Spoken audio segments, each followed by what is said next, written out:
broadcast has been interrupted. Please give it your attention.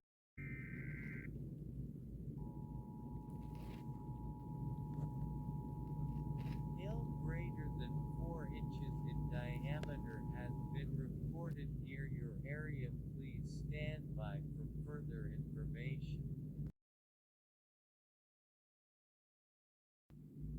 This is a very dangerous situation. Do not go outside. If you get struck by this hail, you may slowly lose your mind.